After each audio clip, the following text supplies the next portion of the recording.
ಶಾಬಜೂರೆ ಹೊರಗಡೆ ಜನ ನೋಡಬೇಕಾದ್ರೆ ಸಿಎಂ ಸಿದ್ದರಾಮಯ್ಯನವರು ಡಿ.ಸಿ.ಎಂ ಡಿ.ಕೆ ಶಿವಕುಮಾರ್ ಅಂದಾಗ ಜೊತೆಗೆ ಕಾಣಿಸ್ಕೊಳ್ತಾರೆ.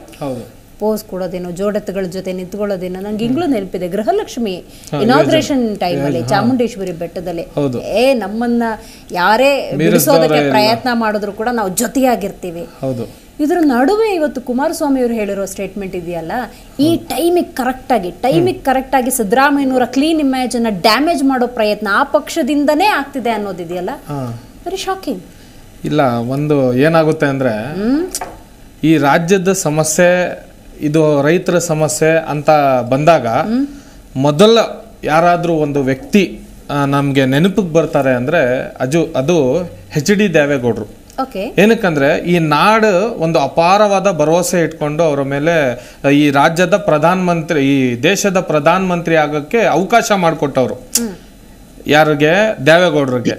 ಇದೇ ಅವಕಾಶವನ್ನ ನೆನಪಲ್ಲಿ ಇಟ್ಕೊಂಡು ಜನಗಳು ನಮ್ಮ ಹೊಳೆ ನರಸೀಪುರದಿಂದ ಹಾಸನ್ ಡಿಸ್ಟಿಕ್ ಇಂದ ಒಬ್ಬ ರೈತಾಪಿ ಕುಟುಂಬದಿಂದ ಹೋಗಿ ಈ ದೇಶದ ಪ್ರಧಾನಿ ಆದ್ರಲ್ಲ ಅಂತ ಇಡೀ ರಾಜ್ಯಕ್ಕೆ ಒಂದು ಹೆಮ್ಮೆ ತರುವಂತ ಒಂದು ವಿಷಯ ಆಗಿತ್ತು. ಅದೇ JDS ಬರ್ತಾ ಯಾವ ಮಟ್ಟಕ್ಕೆ ಹೋಯ್ತು ಅಂದ್ರೆ ವಿಕೃತ ಕಾಮಿ ಉಮೇಶ್ ರೆಡ್ಡಿ ಶಿಷ್ಯಂದಿರು ಇವರು ಅನ್ನೋ ರೀತಿಲಿ ಹೋಗ್ಬಿಡ್ತು. ಇವತ್ತು ಏನ್ ನಡೀತಾ ಇದೆ ಮೂಡ ಅನ್ನೋ ಪ್ರಕಾರ ಎಲ್ಲರೂ ಕೂಡ ಚರ್ಚೆ ನಡೆಸ್ತಾ ಇದ್ದೀವಿ, ಅದ್ರ ಬಗ್ಗೆ ವಿಚಾರವಾಗಿ ಮಾತಾಡ್ತಾ ಇದ್ದೀವಿ.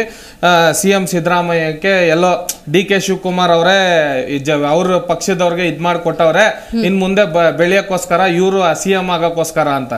CM ಆಗೋದು ಎಲ್ಲರ ಕನ್ಸಿರುತ್ತೆ. ಈಗ ನೀವು ಹೋಗ್ಬಿಟ್ಟು BZ ಜಮೀರ್ ಅಹಮದ್ ಖಾನ್ ಅವ್ರಿಗೆ ಕೇಳಿದ್ರು, ನಮಗೂ ಒಂದು ಮುಸಲ್ಮಾನರು ಮುಖ್ಯಮಂತ್ರಿ ಬೇಕು, ಅದು ಯಾರಾಗ್ತಾರೆ ಅಂದ್ರೆ BZ ಜಮೀರ್ ಅಹಮದ್ ಖಾನ್ ಅಂತ ನಾವು ವಿರೋಧ ಪಕ್ಷದಲ್ಲಿ ಇದ್ರೂ ಕೂಡ ನಾವು ಹೇಳ್ತೀವಿ.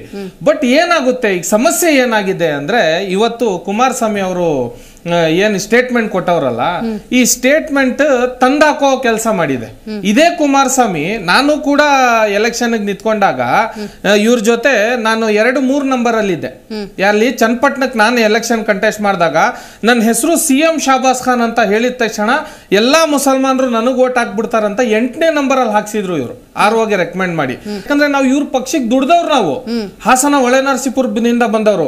ಇವತ್ತು ನಮ್ಗೆ ನಾಚಿಕೆ ಆಗುತ್ತೆ, ಯಾಕಂದ್ರೆ ಈ ವಿಕೃತಕಾಮಿ ಕೆಲಸಗಳಲ್ಲಿ ಆರೋಪಿಗಳು ಇವರಲ್ಲ.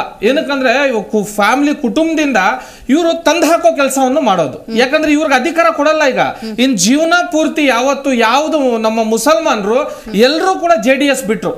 ಏನಕ್ಕೆ ಬಿಟ್ರು?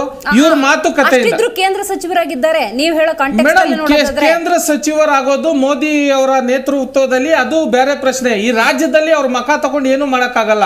ಇದೇ ಕುಮಾರಸ್ವಾಮಿ ನಮ್ಮನ್ನ ಕೈಕಾಲು ಹಿಡಿತಾರೆ. ಯಾವಾಗ ಆಖಿಲ್ ಶಾಹಿ ದರ್ಗಾದವ್ರನ್ನ ನಮ್ಗೆ ಕರೆದ್ಬಿಟ್ಟು ಚನ್ನಪಟ್ಟಣದವ್ರಿಗೆ ಮುಸಲ್ಮಾನರು ಓಟ್ ಹಾಳಾಗ್ಬಿಡುತ್ತೆ, ನೀವೆಲ್ಲ ಸಪೋರ್ಟ್ ಮಾಡಿ ಅಂತ ಹೇಳಿ ನಮ್ಮನ್ನ ಕಾಲಕ್ಕೆ ಬಿದ್ದ ಕುಮಾರಸ್ವಾಮಿ ಇವತ್ತು ಹೋಗಿ ಚನ್ನಪಟ್ಟಣವನ್ನು ಆಲ್ಮೋಸ್ಟ್ ಎಲ್ಲ ದೋಚ್ಬಿಟ್ಟಿದ್ದಾರೆ. ಅಲ್ಲಿ ಈಗ ಬಿಜೆಪಿಗೆ ಬಿಟ್ಕೊಡ್ತೀನಿ ಅಂತ ಇದ್ದಾರೆ.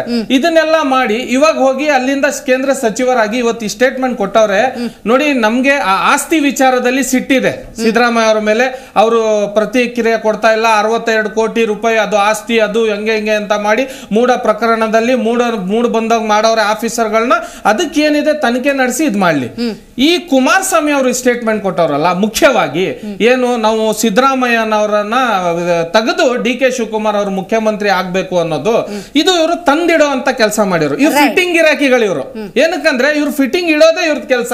ಇವಾಗ ಈ ನಾಡಿನ ಜನಗಳಿಗೆ ಗೊತ್ತಾಗ್ತಾ ಇರೋದು. Right, got it.